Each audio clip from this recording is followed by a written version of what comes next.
Pure gold is fairly soft and bright yellow, so it's common to create an alloy to strengthen it and alter its color. Copper lends a reddish hue, and brass helps the alloy melt more quickly than gold and copper would alone. Depending on the ratio, adding these metals produces 14 or 18 karat gold. They melt the mix in a crucible at 1010 degrees Celsius.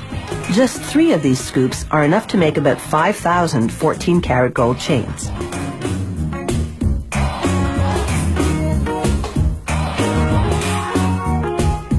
A worker pours the molten alloy into a casting machine.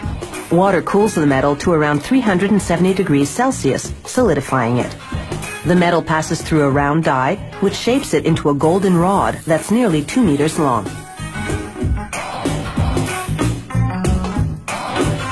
After cutting the rod in half, workers pass it through what's called a breakdown mill.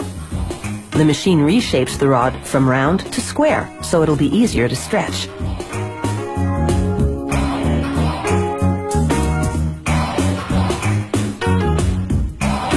Next stop, a tandem mill. It's got 12 rollers that stretch the rod until it's about as thin as a piece of spaghetti. As it emerges, rollers shape the rod into a coil that's 24 meters long.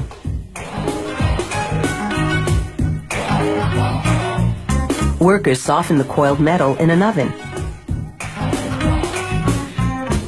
Then they uncoil and continue stretching what's now a wire by passing it through a die lined with industrial diamonds. To prevent overheating, the machine sprays lubricant to cool the wire while reducing it to the width of a human hair, its final size. The wire then winds into a nearly 2,800 meter long spool.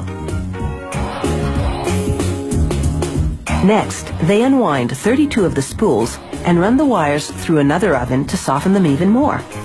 Just in case you're thinking working here is a golden opportunity, you should know that security is very tight. Employees must pass through metal detectors before going home, and wearing jewelry to work is strictly forbidden. This machine makes what's called cable chain. It passes wire through a link and closes it to make another link. The machine makes 600 links per minute.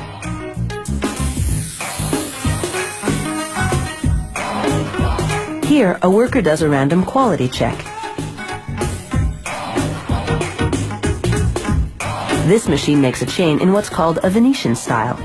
The wire passes through a channel where mechanical jaws bend it over a die to make a link with the preceding segment.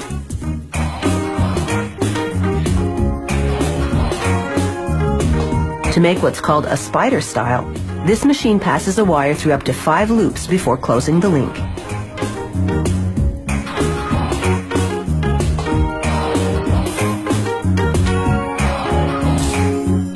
For a Figaro-style chain, this machine makes 3 short links before a mechanical arm moves the chain to another area to add 1 longer link. The arm then moves it back to add 3 more short links.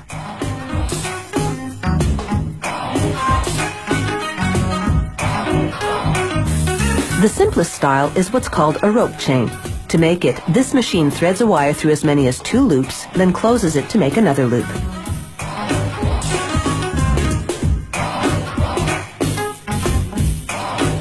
They coat the finished chains with a lubricating powder that prevents the links from sticking to each other during the next step, when they heat the chains to 815 degrees Celsius. This activates a soldering agent added to the metals earlier.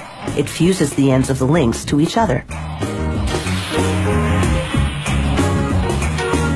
This machine welds a link to a clasp on the chain. A tag indicating the gold quality goes onto the clasp. Finally, the chains go through 4 chemical baths, which thoroughly clean them. Then workers plate them with a layer of 14 or 18 karat gold. Plating gold with gold creates a more vibrant finish. After one last quality check, these chains are ready to dazzle their way to a neckline near